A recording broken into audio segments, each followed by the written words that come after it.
Waiting for Rabbi Korf.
I spoke to him before. He said he was coming, but I don't know what's going on. Yeah.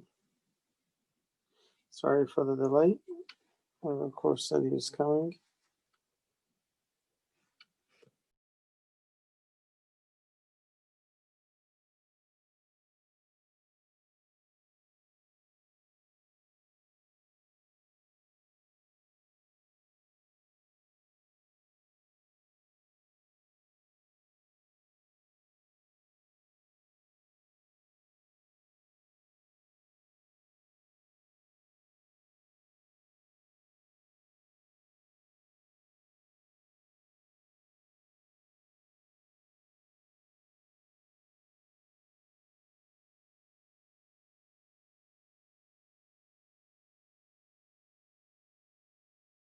Shalom Aleichem, everyone. Sorry for the delay. So, if I'm not mistaken, we're talking about Rosh Hashanah and Kippur today, yeah? Or Elul as well. So, we're in Elul right now. Elul is a time that we're supposed to make a cheshbon. You're supposed to look back at what happened throughout the year, whatever you could remember. and to try to see what was good and to try to hold on to that, not to drop it, and what wasn't, and to try to see if you could fix it. Or things that you had a doubt, and now you could look back and see what the results were, and then try to come to conclusions. Whatever you remember has to be sat down and thought about, with the goal of what does Hashem want from me? How do I get closer to Him? And sometimes I don't know at the time, but if I look back, then lots of things that I wasn't sure, I could look back and see the result, and then come to the conclusion: is this bringing me closer? Why is this the time to do it? Because on Rosh Hashanah, we're trying to awaken and enhance within us that devotion to the Eibusha, that decision to start the year based on what He wants from us, to connect us to Him in a much stronger way. And in order to have that motivation and that decision in a deep way, in a true way, in a practical way, we have to first know what that would mean. How do I see that in the past year? What brought me closer to that, or further from that? And then I can know, okay, so I know where I should be heading. Now I want to head there. That's going to be a real decision, a real focus. Usually the way we express that is through blowing the shofar. Blowing the shofar is a simple sound which expresses our deep desire to get close to the Eibishter from the depth of our neshama. This year, the first day of Rosh Hashanah will be Shabbos. So basically it means that Hashem puts us in that mode, makes us able to realize that on our own. Obviously, we have to allow that in, but we don't have to actively create that strong desire. We have to accept, we have to allow Hashem to bring that into us and let us have that devotion and the decision to start the year in the proper way. So we still have to prepare for Rosh Hashanah, to be open for that, to allow that to affect us. You have to use that Rosh Hashanah just without the shofar, with just that devotion. Before Rosh Hashanah, one of the closest preparations is Slichus. This year we have a full week of Slichus. The minimum of Slichus is 4 days, because before you brought a korban in the Beis Hamikdash, they would have to check it for 4 days from Mumin. It shouldn't have any Mum. So we want to bring ourselves as a korban for the Eibishter, to bring ourselves close to the Eibishter. And we have to check 4 days to make sure we don't have any, or to fix any of the Mumin. That's why we have those 4 days of Slichus. The first night we start at midnight. The other days we do it in the morning. It's supposed to be early. That's the idea that Slichus is something you get up early to do. Okay, that's that. I mean, this year, again, I'm not, we have to be still a bit cautious, but in case someone wants to choose times for going to mikveh, in case there's mikvahs with proper safety measures in place, so then before Rosh Hashanah is an important time to go once to the mikveh, and it doesn't have to be when there's rush hour and everyone's coming. You could go early morning, so it's cleaner, it's emptier, not many people there. And they did once before Rosh Hashanah. Fine. Rosh Hashanah itself, we try to use our time as much as possible. We don't speak idle talk. I mean, obviously, we're human beings. You could say Gut Yom Tov, you could say pass me this. You should and could, especially in Rosh Hashanah, be nice and menschlich to people. And don't be so holy and say, I'm not talking and therefore not relate to people. But when it's not necessary for that, obviously your own family, etc., the table, make them enjoy Rosh Hashanah, make them look at Rosh Hashanah as a happy way of accepting the Eibishter, not a stressful way of accepting the Eibishter. But a happy could mean a bit of push, it's a bit more serious, and we're supposed to use our time a bit more for serious things, especially Tehillim.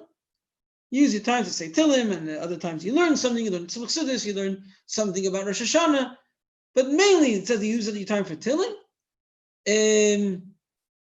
So you use your time as much as possible from an hour before Rosh Hashanah. So that was said for Bachrim. For Balabatzan, you have to do the last preparations at home until the end of Rosh Hashanah. So you don't always have that chance. But still, you say to them. Before Rosh Hashanah, you write a pan. So that also something you should go to mikveh before, if possible.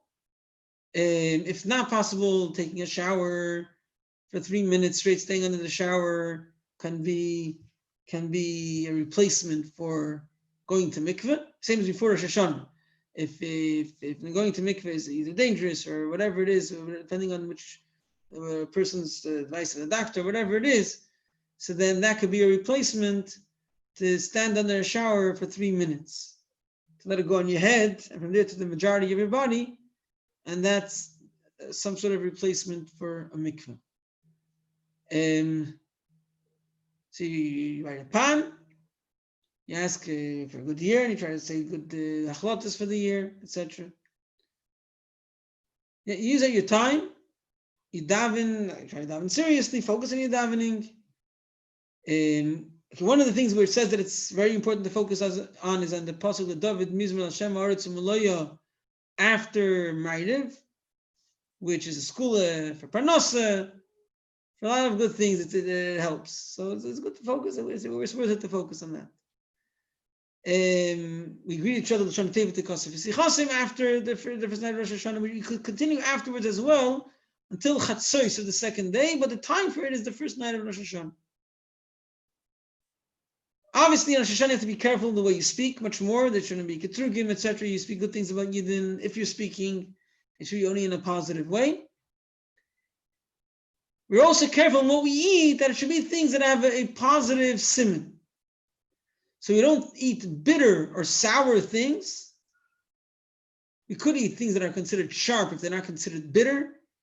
The things that are considered bitter or sour is we avoid. If something has in the ingredients something sour or bitter, that's not a problem as long as the flavor of the actual final food is not sour or bitter. So that's fine. If it has some lemon juice or vinegar, whatever it is, but it's not. If you taste it, doesn't taste sour or bitter.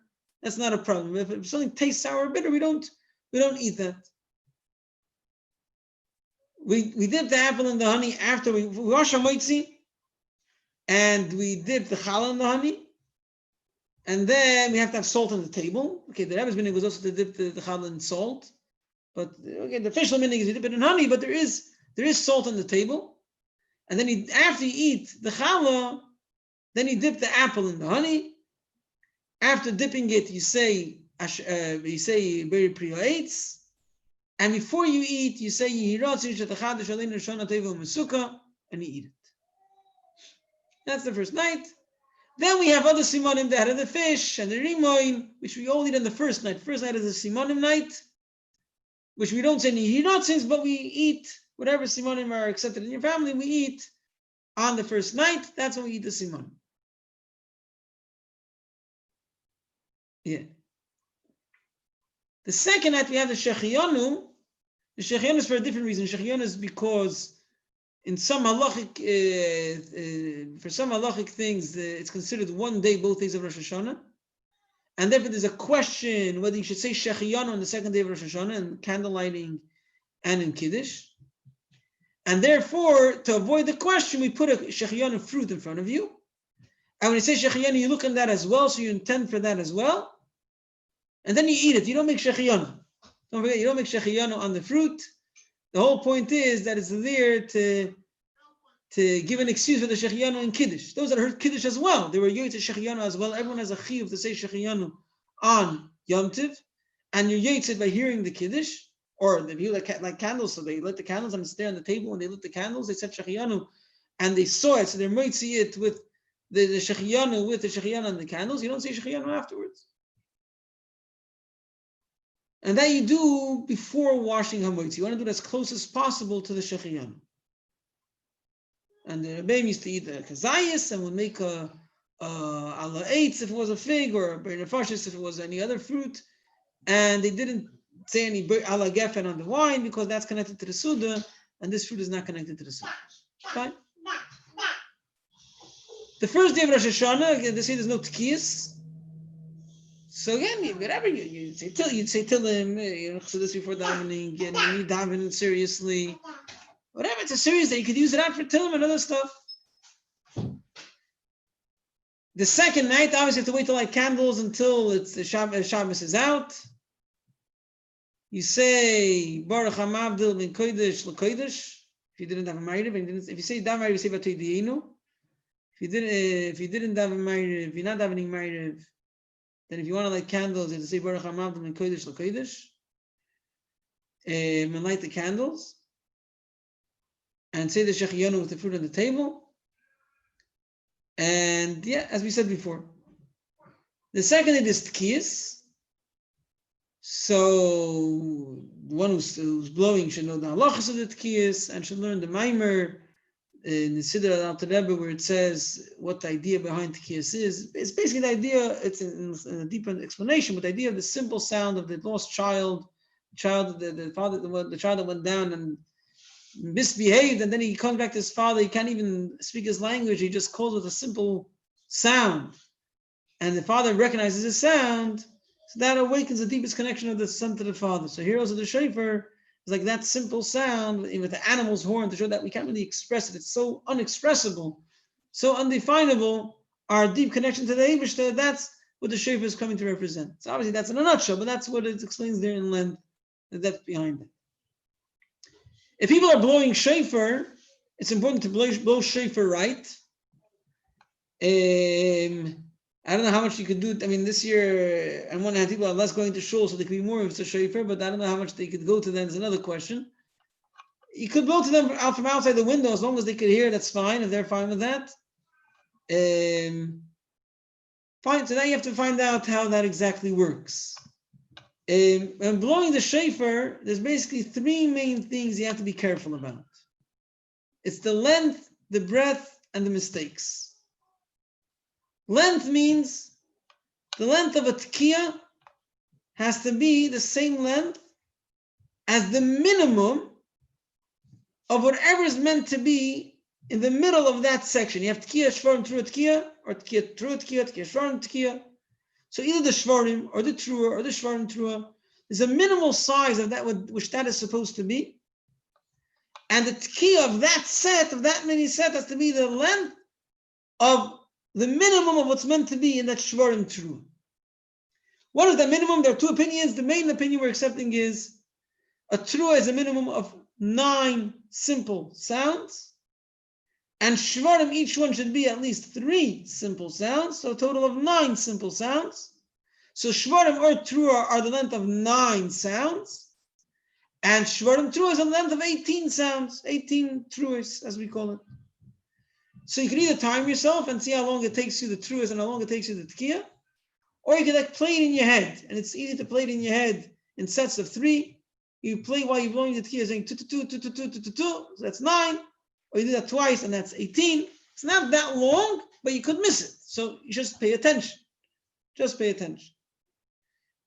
The shever, the way we make shvarim, is that each shever is broken. If you know how to do it, each shever is broken. It's utu, utu, utu. Each shever is broken. And then we add another one, 2, at the end. It really comes from Rishonim. This type of shvarim is Shidduch Ramban. That there's Rishonim that say that shvarim are called shvarim because each one is broken. Each sound is broken. So we blow these shvarim. Each one is broken. Each one is broken. So the measurement of 3 sounds would be with both parts of the broken sound. So if you have a shever and it goes, I don't know if you can hear it very well over Zoom. Let's see. Yeah, so that sound is 1 shever.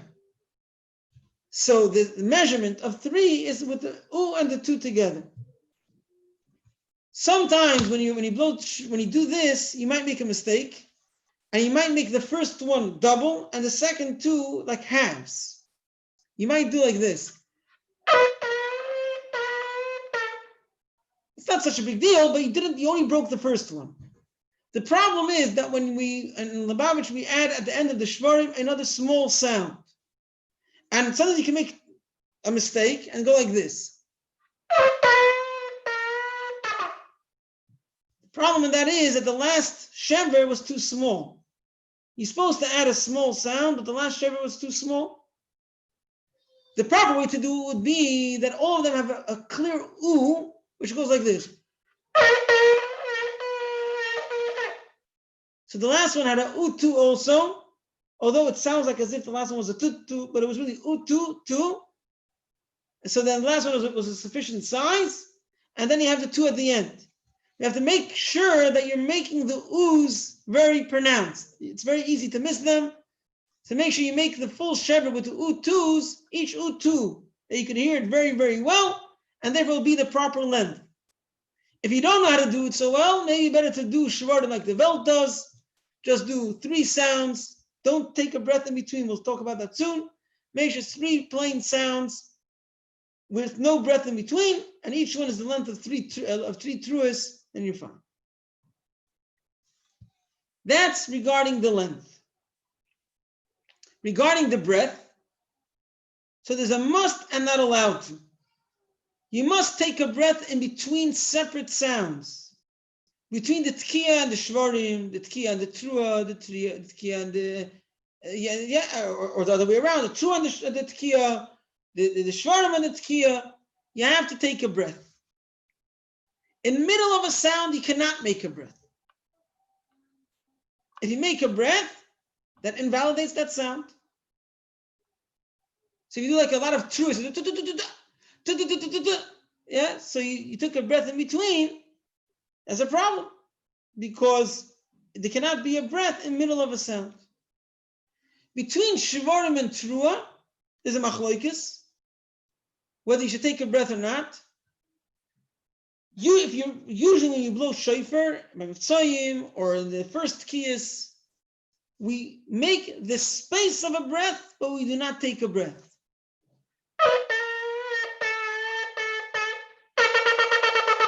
So there was a space of a breath over there, but there was no breath taken. That's what we do in most tkiyas. In the tkiyas by Musaf, you take a breath. If you by mistake took a breath, it's fine, but then you have to make sure that the other times you at least make the space of a breath. If once you did not make the space of a breath, and once you took a breath, that's already a problem. That's regarding breath. So it must be in between sounds. It cannot be in the middle of a sound. And between shvarim and trua, there's a question. We make the space of a sound, of a breath, and not a breath. What about mistake? So the rule of mistakes is like this. You have mini sets. You have like 3 times tkiya, shvarim, trua, tkiya, trua. So each tkiya, shvarim, trua, tkiya is a mini set. So then you get tkiya, shvarim, tkiya, trua, tkiya. That's a mini set.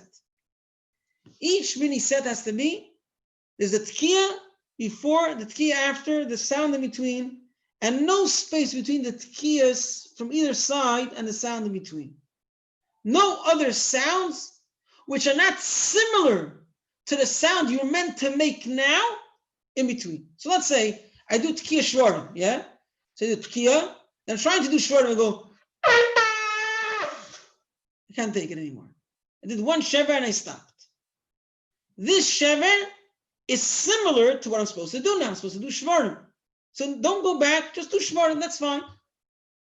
But if by mistake you did trua, go back to the tkiya of that mini set.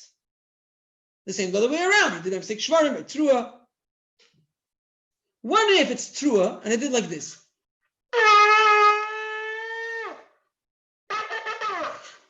Did less than 9, and I couldn't manage. The problem is an opinion which says 3 is enough. If 3 is enough, the sound I'm meant to make now is tkiya. If I go and do trua right now, I stuck in a wrong sound. So what I should do to be yoitza all opinions would be go back to the tkiya of the mini set and then do the trua again. It's very common that people would try to like make a shvarim or trua, mainly trua is where the problem is. It doesn't sound nice, it's like too hoarse or whatever it is. They want to make a nice trua. So if you want, you can do that if people have patience, but go back to the tkiya before. Don't just do trua again. Because any sound that comes out of the shofar is kosher, and therefore it's kosher for your benefit or for the other way around. It's kosher, so don't disregard it. It was done, go back to the tkiya before. So if you make a mistake, if you made something which is not similar to what you meant to do now, go back to the first tkiya of that mini set. Do that mini set again. Clear? Now, those are the main things you need to know in Mivtzoyim, or in the tkiyas. I'm sorry. Sorry, not Mivtzoyim, tkiyas.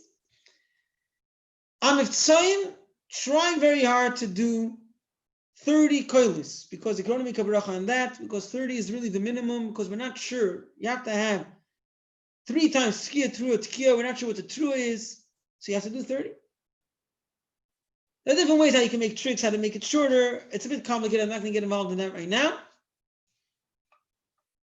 If someone's really rushing, first of all, it might be kedai to do the smallest measurement of the 30 koilis, which is say that truas could be 3 koilis, and shvarim could be the size of 2 truas. Yeah, so make the calculation from that. The tkiyas are much shorter, the shvarim are much shorter, the truas are much shorter. If you could do that, but make sure you don't do too short, that's an option. To do just tashrat, I mean, some say it is something, but it's very hard to understand because seemingly you're not being yoyed to any of the opinions. In a way, you could do tashrat 3 times with a space between the shvarim and the trua, and have in mind that whatever sound is not the right sound, you're not doing the l'shem mitzvah. Maybe that could help. Either way, try very hard to do the proper 30 kudos. Okay. Tashlich, we do this year in the second day because we don't want to carry the siddur. It sounds like, or the bakashas you're not supposed to see. You don't want to say on Shabbos. Whatever the reason is, we do it on the second day. Tashlich, we're going to a place that has 2 good simonim, the water and the fish. The water is chesed, the fish is open eyes, Hashem is watching over us. One without the other is also fine, which means if you don't have a place with fish, you can go to a place with water. So I don't know exactly where the argument is, where there is fish, where there isn't fish. If you go to, so there it says be'er, nor, mayon. So in the Alter Siddur it says be'er, mayon. Fine, whatever it is. Does it have to be davka a mayim chayim? I don't know. It has to be a place of water, and it's preferable if it has fish.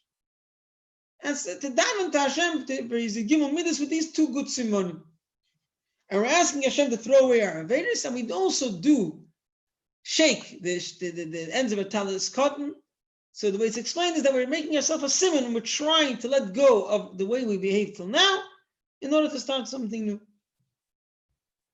No food can be given to the fish or to the ducks or to anything else, because on Yom Tov you're not allowed to feed animals that don't belong to you, or for other reasons as well. That's the halachic reason. They should not give any food to them. Fine. Preferably should be done before Shkia, after Mincha, before Shkia. But other person can say that if you didn't make it before Shkia, after Shkia is also fine. And if you're stuck and you can't do it during Rosh Hashanah, there's room to do it on Nasser Semi Tshuva. But the Chatchila minhag is to do it on Rosh Hashanah. Fine.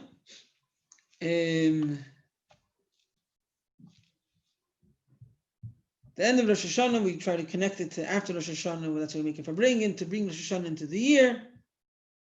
Say some ideas of Chassidus then, in order to bring the Avodah of Rosh Hashanah according to Chassidus into the year.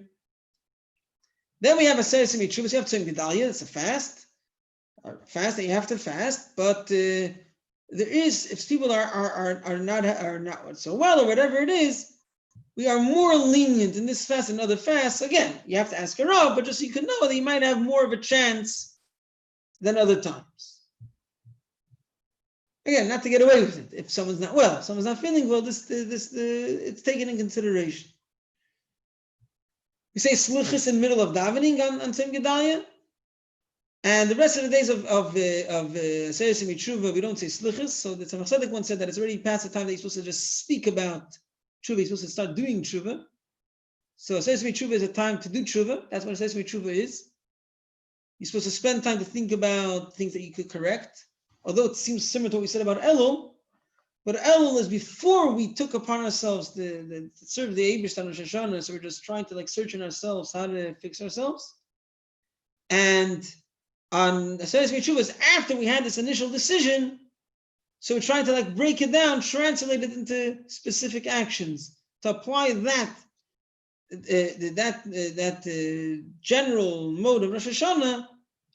Now translate that into practical action. So to look back, what I did wrong and what I want to do right, based on this tenuah that I got in touch with on Rosh Hashanah. That's what we're supposed to be doing in Seir Semi Tshuva. more mahader and mitzvahs more than the rest of the year. If you have certain things that you would be makel, says Mitzvah is a time to be mahader a bit more. Fine. Then comes Kapparis. So the Chatchila Aminig is to do Kapparis Erev Yom Kippur. And the last third of the night, or maybe early morning, Shmoyres HaBoker. If it's difficult with children, etc., we are makel to do it earlier during Aseret Mitzvah. And again, I don't know exactly what's going to happen this year. I'm not so sure what's the plans this year with all the I don't know what. So let's say nishta. And if you have to do it with money, do it with money.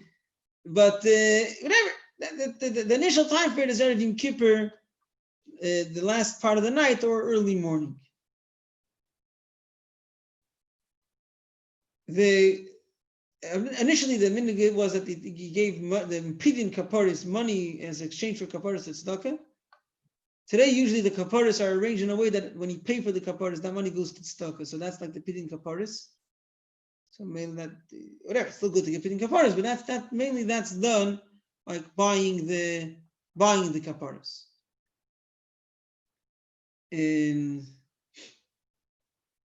Fine.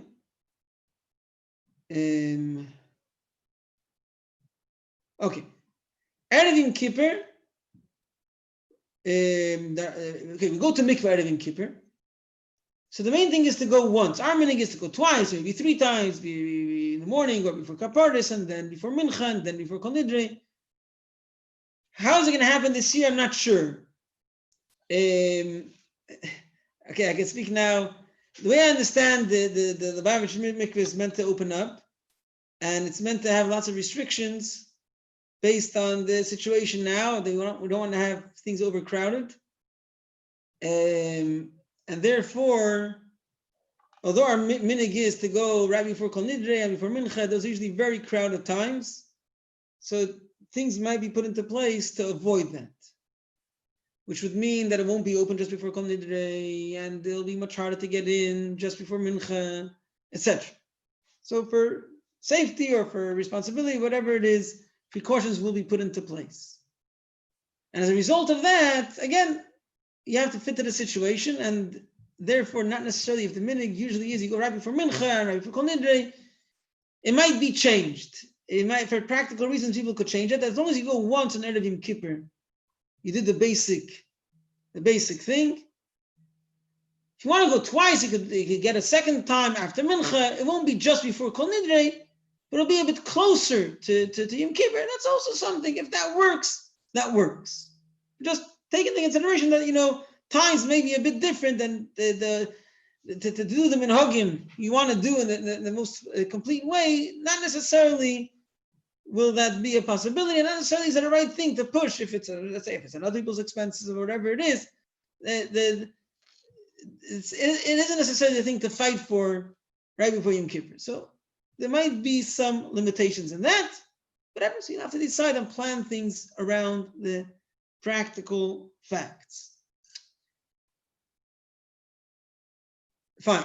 Erev Yom Kippur, we ask for lekach. I know that we shouldn't have to ask anything throughout the year. We should have a sweet year. Throughout the day, we're a bit careful with what we eat, mainly for men, and in order to be more careful on Yom Kippur. Give me just 1 second. Let's read the list over here.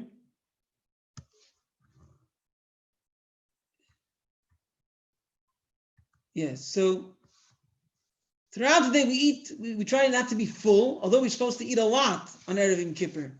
It says like 2 days. L'chayda means 2 days means you have 2 seudas on Erev Yom Kippur. But you eat things that don't make you feel full, rather that give you enough to pull through the fast. So you can eat a lot of food, but easy digestive food that won't make you feel full and feel like a balgai when you come to Yom Kippur. You don't eat garlic, eggs, sesame. I don't think it's a problem if you have a bit sesame in the challah. But to eat sesame alone, a lot of sesame, tchina, whatever it is, chav, whatever it is, it says it comes up afterwards on Yom Kippur, and that's why you shouldn't eat it on Erev Yom Kippur. You don't eat in Sudam of Sekes. On top of that, we're also careful not to eat very spicy food, very salty food that we don't have in the Sudam of Sekes. And in the morning, we're not so careful about that, but we're careful just about garlic and eggs all day, not to eat that. Yeah, we have kreplach on Erev Yom Kippur, one of the Sudas, doesn't matter which. You have kreplach, because it's either making the gevuras sweetened, covering the meat with the dough, or it's the idea. Forget that it's chasodim and mechusim. It's chesed, but it's covered, so we have something which is covered. I don't remember now all the details, but we have kreplach. We eat kreplach. Yeah, so you have two sudas. One in the morning, whatever. One earlier, and one closer to the fast, which is the Sudam of Sekes, and you have mincha in between. Mincha, we say al chait in mincha. Give a lot of tzedakah before mincha. Fine. Typically, we have the Shabbos close before mincha, the kapot or whatever. That's the usual thing that's done. But I don't know if that's the official minhag. That's the way it was done, if possible. But Sudam of Sekes, some Sfarim say that you also don't eat fish. You have fish by the first one, and not by the second one. So usually you have people like making it like something 2.5 meals, like the fish in the first, and the chicken in the second. Chicken is preferable over meat because it's more easy to digest. As we said before, you should have more food that digests easier. So you take chicken, fish, and chicken throughout the day, and not meat, not beef's meat. Fine. You light a lebedika light, a light for the family, one candle per family in shul or somewhere in shul.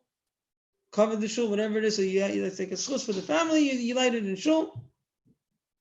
If someone has a yard site, if someone has someone that passed away, their parents that passed away, so you light it in the house, a yard site licht. And besides, for practical reasons, you should have a equivalent of a yahrzeit licht or a lebedika licht in your house for Havdalah.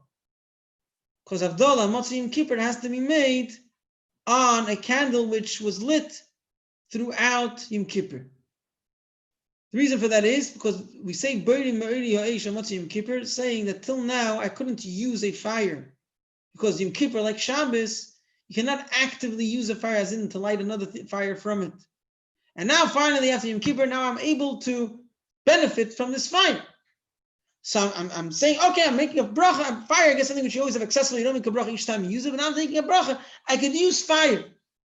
But only if you had an actual fire that was here and I couldn't use before.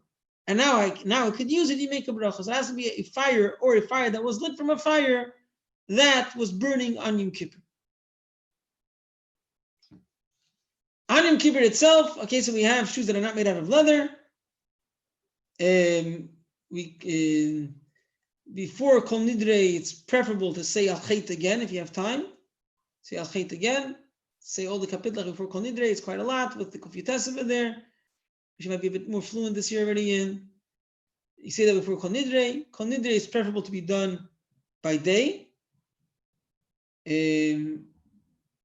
Because it's as if you're nullifying the Nedarim, so you don't want to do it on Yom Tov, on Yom Kippur, you do it before. What we're doing in Kol Nidre is we're announcing that the future Nedarim that we're going to do in the following year are not applicable, which means to say we're not coming to make a joke out of our Nedarim. It's the contrary. If we forget that we promised something and we were over on it, this makes it shouldn't be an Aveir. And since it's a common thing, people promise, they take upon themselves mitzvahs and forget to say that it's Bli Neder. They tell other people they're going to do something for them and they don't do it, or they say that whatever, or they say they don't want to use things and then they use it. If they say it in the way of a neder, in order to avoid the aveira of that, so you make a notification that if we forget it, it wasn't a neder. And therefore, everyone is supposed to say it in a way that people around them within 4 amas are able to hear them. They're able to hear the declaration. Although, truthfully, we already make a declaration on Erev Rosh Hashanah. I didn't speak about the Torah Nedarim, whatever. Erev Rosh Hashanah, you do a Torah Nedarim. And the second part is you're notifying that your future Nedarim are invalid.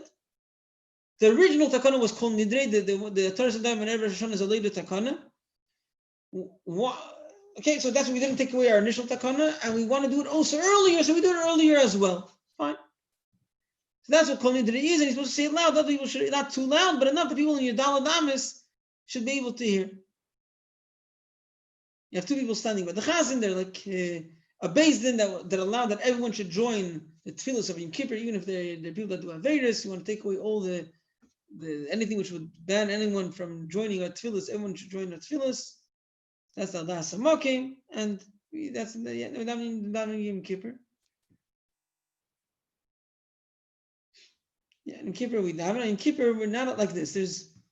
You're not allowed to wash anything from your body for pleasure, to the extent that it says when you wash in the morning till your knuckles, which is the minimum for washing Negelwasser, you have to make sure you don't have in mind as well. I like this. It's nice. It's refreshing. Make sure you don't have that in mind. That's not why you're doing it. You're only doing it to take away the Ruach Tumah and nothing else.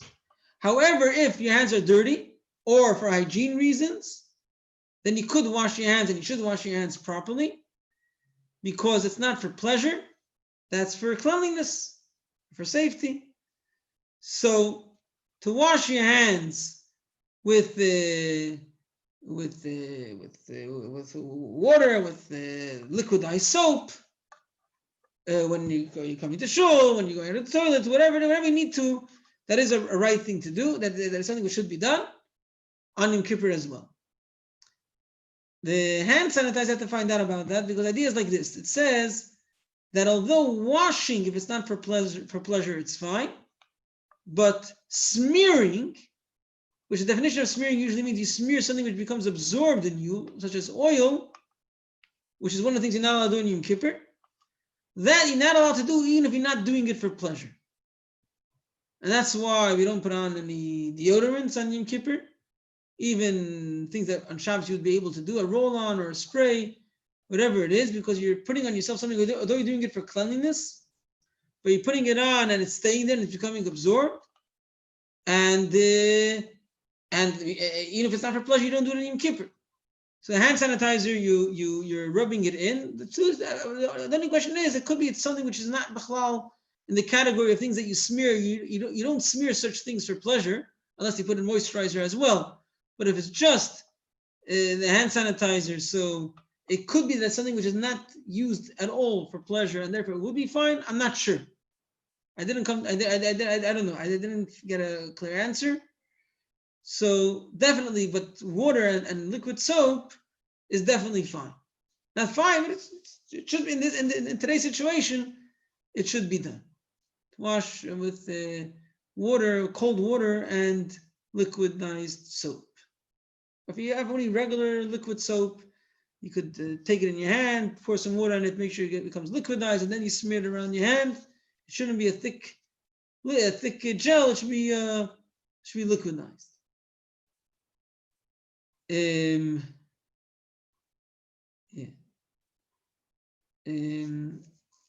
So that's washing. That's actually you don't rinse your mouth in Yom Kippur. On any fast, you don't rinse your mouth in the morning. There's a point. It sounds in halacha there has to be a point made to wash your eyes somehow because you make a bracha which represents washing your eyes. But you can't wash your eyes unless you have actually something to wash off. Then it's fine. But if you don't have anything practically to wash off, so the way you do it is you wash your hands negelwasser till your knuckles. You then wipe it in a towel, and the towel becomes a bit damp. And then the damp towel you put on your eyes, and that's considered washing your eyes. That's something which you should do in order to be able to say Hamar v'sheina miyenu. We say that either way, but that just helps. You should say it even better. We don't say shasali kol tzarki, which corresponds to the shoes. You don't have leather shoes. We don't say that. Fine, you daven in Kippur. You by us in Lubavitch, we're not careful. If it's a wooden floor or anything but stone, we do koydim directly on the floor. Other people make a gzeira. Maybe if you'll do it on a wooden floor, you might want to do it on a stone floor.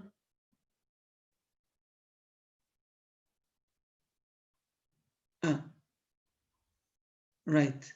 So if we're doing it in the car park, so is tar considered stone? I mean, it is that small pebbles. I guess it is some sort of stone. Okay, so that may be a reason you should be with yourself. Use some sort of a towel or something to do koydim. It's not that pleasant also to do koydim on gravel. What do you call it? It's not so pleasant. So, yeah. So I guess you should bring a towel to do koydim on. Fine. Yes, that's the koydim. Then you have the hafsaka. Then you have you have the davenings. It's good to learn the pshat of the davening if you have time. Hashono and Kippur, it says that you should learn the pshat of the davening because it's you have to understand what you're davening, and these are rare tefillos. You're not used to them, especially the piyutim, which is very hard to understand. So if you learn them, then that's it says that you should do that. You should learn. You should know what you're saying. You shouldn't just be saying words that you can't even figure out what they're trying to say. Yeah, we say al chait each time with the chazan. That's in the machzer, right? Then you have we sing. We dance the opponent's mark. That is, we did the avodah properly and we won the judgment. Then we blow the shofar to show that after when Seisek Yechavim you blow the shofar. Minadin it could be a bit early, but the point we do it when Seisek Yechavim we blow the shofar to show that either that the Kedusha of Yom Kippur is finished now, or to remind us that there's a Yom Tov and Motzei Yom Kippur. It's a Yom Tov, he's supposed to eat, he's supposed to wash, have a meal. Motzei Yom Kippur, so people don't know that, people forget about that, so the shofar in a way is supposed to remind there's a Yom Tov and Motzei Yom Kippur. And every time you say Good Yom Tov then, and Motzei Yom Kippur. Yeah, so that's that. Anything else regarding Rosh Hashanah Yom Kippur? Any questions? Anything has to be covered?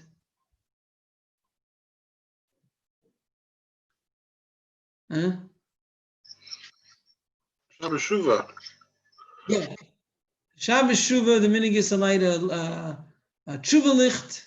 In some sichos says about 3 tshuva lichts. But in Sefer Menhagim, the sicha that's quoted is the one that just says a tshuva licht, 1 tshuva licht. What else on Shabbos Shuvah? If Shuvah done and a simcha dekoin and Shabbos dike tshuva, you always do it with simcha, but on Shabbos is extra emphasized to do it with simcha.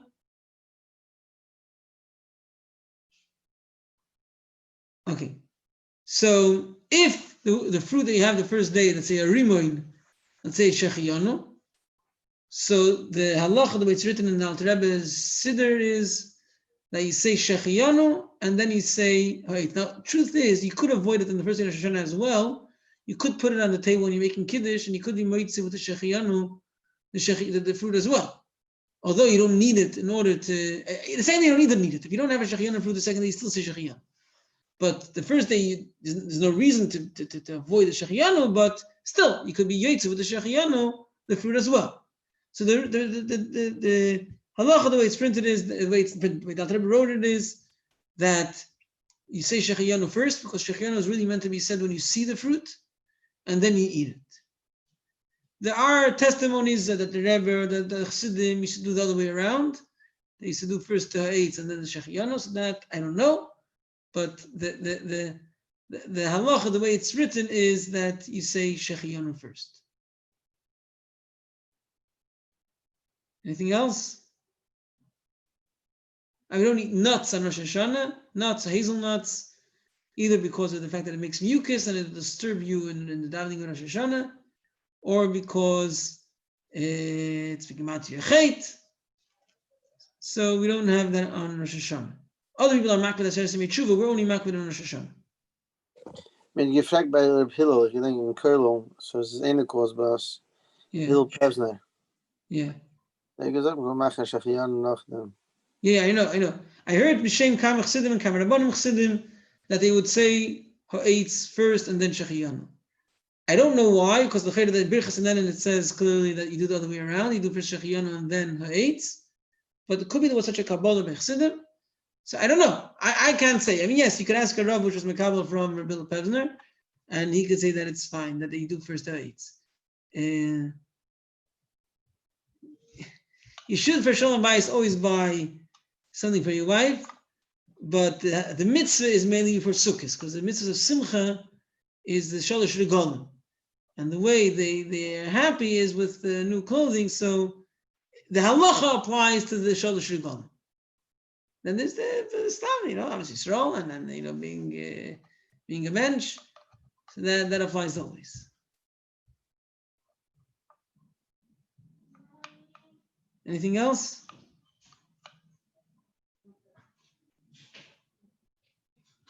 Okay, so I guess we'll continue with next time on Sukkot. Okay. Should be a good year. The end of the year should be a good year, and the beginning of the next year should be definitely a good year. It'll be a Mashiach year now and the next year, and yeah, the Lord is good for Klal Yisrael. Thank you.